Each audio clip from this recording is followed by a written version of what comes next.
Estamos aqui com o engenheiro Manuel Inocêncio, ex-ministro de Estado, agora candidato às próximas eleições presidenciais em Cabo Verde. O que é que o motivou a ser candidato às presidenciais? Minha motivação é, no fundo, continuar a ser útil a Cabo Verde, continuar um percurso que eu comecei desde a minha juventude e que intensifiquei, sobretudo nos últimos 20 anos, enquanto deputado e governante na última década. Um percurso que me permitiu dar um contributo para a afirmação da nação cabo-verdiana e para a consecução dos objetivos dos cabo-verdianos, que é de desenvolvimento. 2 ou 3 ideias, a força daquilo que poderá fazer como presidente de Cabo Verde? Tenho estado na apresentação das minhas motivações e ideias a tentar explicar aos cabo-verdianos que eu gostaria de poder ser um presidente atuante. Para lá das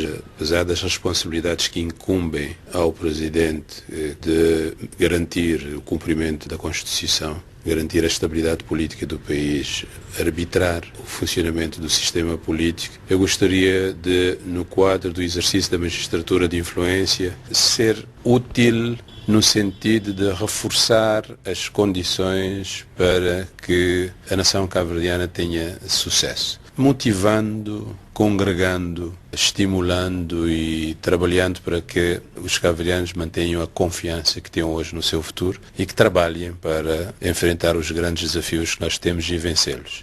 Para já, parte para esta corrida presidencial com uma certa fragilidade, já que o seu partido está dividido, tem 2 candidaturas. Existem 2 candidaturas, mas a minha candidatura é a candidatura que tem o apoio do PICV. Há uma segunda candidatura de uma personalidade que vem da área do PICV. O partido não está dividido. Temos um segundo candidato que vem da área do PICV, para além do candidato que é apoiado pelo MPD. Não, o partido está sim dividido porque o Dr. Aristides Lima foi secretário-geral do partido. Não me vai dizer que alguém que foi secretário-geral desse partido, que foi presidente da Assembleia, não tenha com ele também pessoal desse mesmo partido. Naturalmente que existem algumas personalidades à volta dele, mas não chegamos ao ponto de falar de divisão do PICV. Não, o PICV não está dividido. O PICV, no essencial, mantém a sua unidade. O Dr. Aristides Lima decidiu avançar com a sua candidatura fora, mesmo tendo passado por um processo de procura do apoio do PICV e não o tendo conseguido, decidiu continuar. Mas o PICV, no essencial, mantém a sua unidade e as estruturas do PICV, a direção do PICV, vão estar naturalmente envolvidos no apoio à minha candidatura, porque essa é a decisão do órgão competente do PICV quanto ao posicionamento do partido relativamente às presidenciais. De qualquer maneira, eu penso que a liderança do PICV é suficientemente capaz de manter o PICV unido e congregado à volta do objetivo que o próprio PICV definiu. Esta já não é uma questão que eu deva tratar. Eu, neste momento, estou na promoção da minha candidatura, na estruturação da minha candidatura, definição dos meus mandatários, das minhas comissões de honra e na apresentação das minhas ideias-chave relativamente ao que pretendo fazer no exercício da Presidência da República. Está a ser otimista, mas vamos ter também na corrida às eleições presidenciais um outro antigo ministro do PICV, que é o Dr. Offer Almada. Não ouvi até hoje nenhum posicionamento do Dr. David Offer Almada relativamente ao avanço da sua candidatura, não sei. De todos os candidatos já declarados, são 3, é o senhor, o Dr. Carlos Fonseca e o Dr. Aristides Lima. Nas sondagens, o senhor não consegue estar à frente? Eu já vi resultados de 2 sondagens que foram divulgados. Uma 2 semanas antes da decisão do Conselho Nacional e outra também 2 semanas depois do Conselho Nacional. A sondagem publicada antes do Conselho Nacional dava um posicionamento relativo de cerca de 32% para o Dr. Aristides Lima, cerca de 14% para mim nessa altura. A sondagem divulgada 2 semanas depois da decisão do Conselho Nacional de apoio à minha candidatura dava ao Dr. Aristides Lima cerca de 22% de intenções de votos, a mim 18%. Isso significa que o senhor não está a liderar liderar as sondagens. Significa uma dinâmica que eu esperava, que eu previ antes do Conselho Nacional. De que a partir do momento em que os partidos definissem claramente as suas posições sobre as candidaturas, haveria uma dinâmica que eu esperava, que é o que aconteceu. Em princípio, vamos ter uma dinâmica ascendente relativamente às intenções de voto na minha pessoa e descendente em relação a intenções de voto nas outras candidaturas, nomeadamente a candidatura do Dr. Aristides Lima.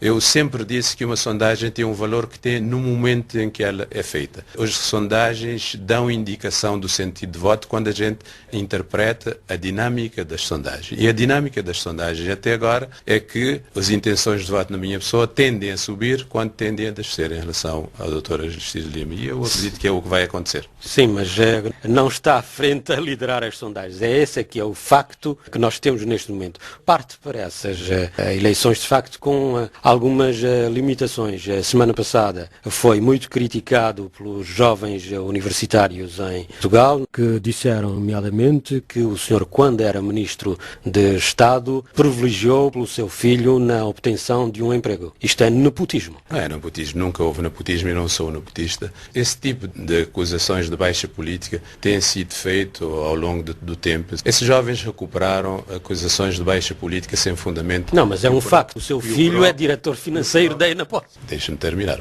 Acusações de baixa política feitas pelo MPD ao longo do tempo. O meu filho é um cidadão, é um jovem, formou-se, concorreu para a Enapor, entrou através de um concurso, como qualquer outro jovem ou outros jovens que entraram no seu tempo. Portanto, não tem nenhum significado político. Tem sim, porque o seu filho entrou para uma empresa pública do qual o senhor era ministro tutela. Entrou pela via normal, legal de entrada, que é um concurso. Portanto, eu não tenho nada a ver com isso. Você acha que por ser meu filho, ele não teria direito a concorrer? Exatamente. Numa democracia, de um Estado de Direito, não é possível. Não, é possível sim. Eu não decidia, eu não tinha nenhum poder de decisão. Era uma empresa que estava no setor que eu geria. Portanto, se fosse eu a decidir sobre esse concurso, sim. Não, mas era o ministro que tutelava. Eu nem decido sobre a nomeação dos administradores da empresa, quanto mais sobre um funcionário. Quando o senhor era ministro de Estado das Infraestruturas, é normal também que o senhor tivesse uma empresa que ganhasse sempre os concursos? É normal? Eu não tenho nenhuma empresa que ganha sempre os concursos. Antes de ir para o governo, eu já expliquei isso no Parlamento, isso é uma questão ultrapassada em Cabo Verde. Tinha um gabinete de engenharia, eu e uma colega. Fui para o governo, a minha colega continuou com o gabinete de engenharia, continua a concorrer como qualquer outro gabinete de engenharia. Isto é também normal. E esse gabinete nunca teve nenhum privilégio. A empresa está no mercado, concorre no mercado, ganha, perde, conforme. E eu não avalio concursos. Meu amigo, essas são estiúnculos que se tenta levantar para manchar imagens da gente que é gente séria, porque eu nunca fiz nada que fosse fora da legalidade. Portanto, quando você coloca o problema do nepotismo em relação ao meu filho, não há nepotismo.